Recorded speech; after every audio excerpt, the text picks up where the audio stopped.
bien le bonjour. Aujourd'hui, je te donne 7 astuces toutes simples pour t'aider à lutter contre les brûlures d'estomac et les remontées acides. Et on commence tout de suite. Le premier réflexe à avoir, bien sûr, c'est de bien choisir les aliments que tu vas consommer. Donc il y en a certains que je vais te conseiller de limiter et d'autres de favoriser. Premièrement, dans les aliments que je te conseille de limiter, avant même de te faire une liste, écoute-toi. Si tu vois qu'il y a un aliment, peut-être qu'il va pas être dans la liste que je vais te faire dans quelques secondes, mais que tu sais que tu digères mal, parce que tu n'arrêtes pas de le rôter, parce que dès que tu le manges, tu passes des mauvaises nuits parce que tu as une sensation de brûlure, alors mets-le de côté. En parallèle de ça, voici quelques exemples d'aliments qui vont pas être top pour la santé gastrique. Premièrement, je vais te conseiller de limiter tous les agrumes sauf le citron. Le citron, ça peut te paraître paradoxal parce qu'il a un goût acide en bouche, mais une fois arrivé dans ton estomac, il sera plus du tout aussi acide. Et au contraire, il aura tendance à diminuer un petit peu la fréquence de tes brûlures d'estomac.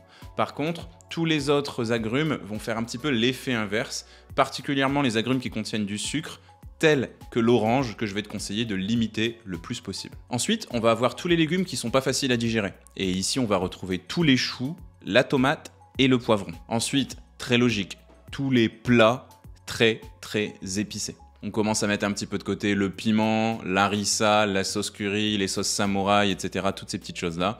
Je vais pas te faire un dessin, hein. T'imagines bien que si ça pique dans ta bouche, ça va piquer aussi un petit peu plus bas. Et la sensation de brûlure, là pour le coup, elle va vraiment être augmentée. Je vais te conseiller aussi de limiter le plus possible le vinaigre et tous les plats qui sont forts en sauce vinaigrée. Donc si tu as quelqu'un dans ta famille là, qui fait des espèces de vinaigrettes absolument acides au point qu'elles sont à deux doigts de trouer le saladier quand tu manges un petit peu de crudité, mollo là-dessus, parce qu'encore une fois, c'est quelque chose qui va augmenter tes brûlures d'estomac. Je vais aussi te conseiller de mettre de côté toutes les graisses un petit peu artificielles, un petit peu industrielles, hein, tu sais, tout ce qui va être kebab, fast-food, etc. et toutes les fritures. Pourquoi ça? C'est parce que c'est des aliments qui sont très compliqués à digérer, donc qui vont nécessiter un effort de ton estomac assez important, et encore une fois, ça pour les brûlures, c'est pas top. Ensuite, on va retrouver toutes les boissons gazeuses, hein, telles que le champagne, les eaux pétillantes et les sodas. Pourquoi ça? Parce que le gaz qu'ils contiennent vont faire en sorte que la petite porte d'entrée de ton estomac, qu'on appelle le cardia, soit moins hermétique d'une certaine manière. Et forcément, une porte qui se ferme mal, c'est des remontées qui sont un peu plus importantes. Et enfin, je terminerai la liste avec le chocolat, le thé et le café. Le thé et le café, je vais surtout te conseiller de ne surtout pas les boire brûlants.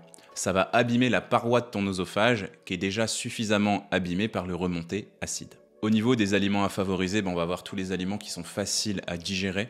Donc déjà, tout ce qui est viande, poisson, œufs qui ne sont pas trop gras et que tu tolères plutôt facilement. N'importe quel fruit et légumes, sauf tomates et poivrons bien évidemment, et tous ceux qui sont dans la liste que je viens de te faire juste avant. Mais aussi bien évidemment l'eau plate qui va avoir un rôle anti-acide qui va apaiser un petit peu cette sensation de brûlure. Deuxième conseil, essaye de manger dans les bonnes conditions. Premièrement, évite les repas qui sont trop copieux, les repas que tu vas te forcer à terminer.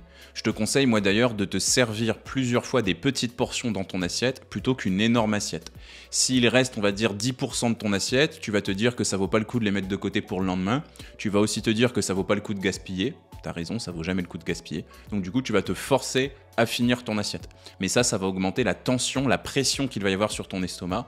Et du coup, ça va augmenter les risques de brûlure d'estomac. À côté de ça, essaye de lever un petit peu le pied. Calme le rythme. Essaye de manger le plus lentement possible. Éteins toute forme d'écran autour de toi et essaye de te concentrer sur la saveur, sur la qualité des aliments que tu consommes. Dans l'idéal, ce serait très bien que ton repas du midi et ton repas du soir durent au moins 20 minutes. Ensuite, je vais aussi te conseiller de manger en position assise, mais le dos bien droit.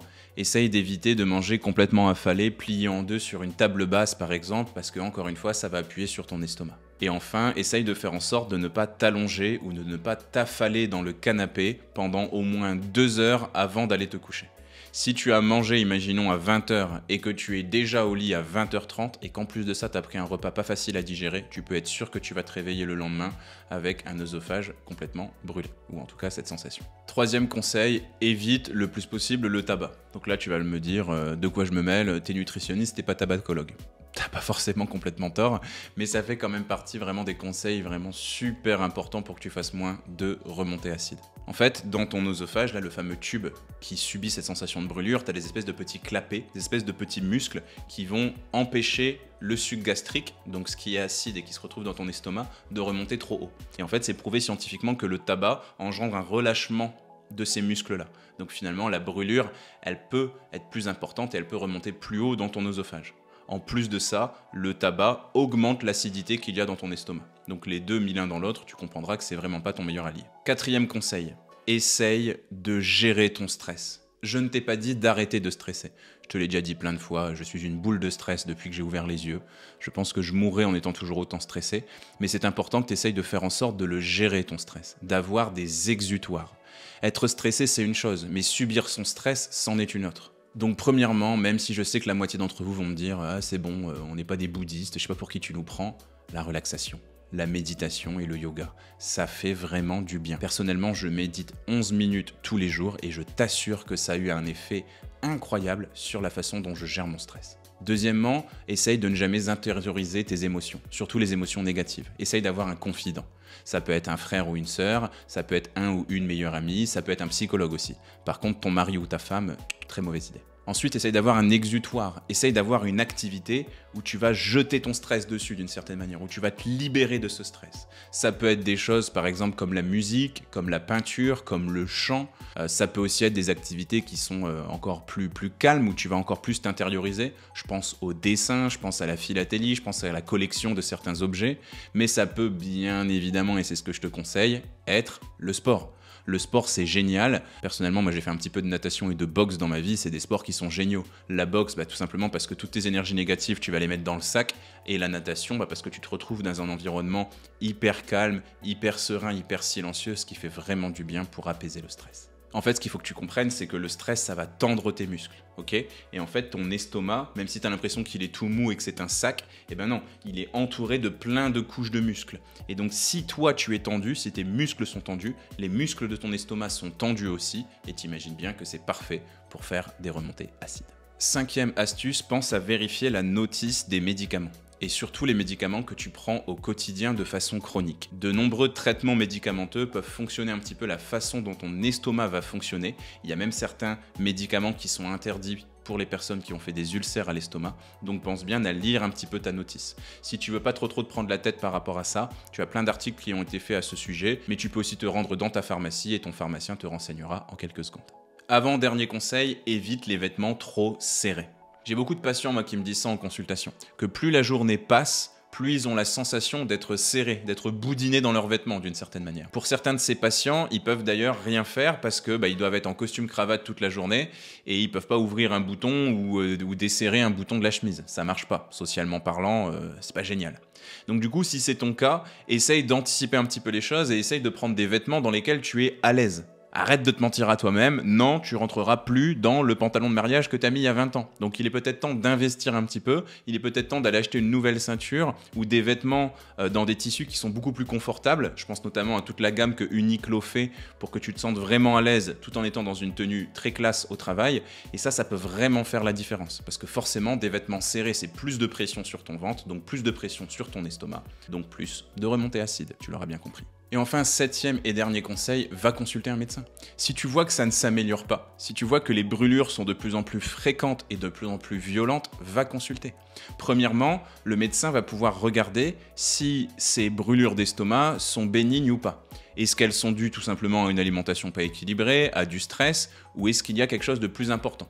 Ensuite, ça va permettre de voir un petit peu dans quel état se trouve ton oesophage et ton estomac. Est-ce qu'on a un début d'ulcération ? Pire, est-ce qu'on a peut-être un début de cancérisation aussi ? Faut faire un petit peu attention parce qu'une plaie telle que celle que tu as dans ton oesophage à cause des brûlures d'estomac qui ne guérit jamais, qui tous les jours est menacée encore et encore et encore pendant 1 an, 2 ans, 10 ans, 20 ans, 30 ans, au bout d'un certain temps, il y a des risques que ça se transforme en cancer.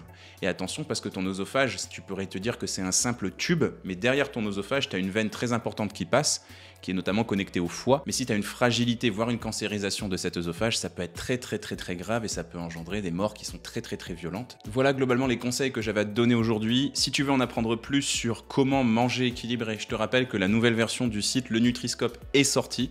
J'ai mis à ta disposition des programmes spéciaux pour les hommes, pour les femmes et pour les femmes ménopausées. Si tu as aimé cette vidéo, bien évidemment, je t'invite à me laisser un petit commentaire et un petit like et à t'abonner à la chaîne si ce n'est pas encore fait. Moi, je te retrouve ici 2 fois par semaine sur cette chaîne YouTube et au quotidien sur tous mes réseaux sociaux. À très bientôt, salut!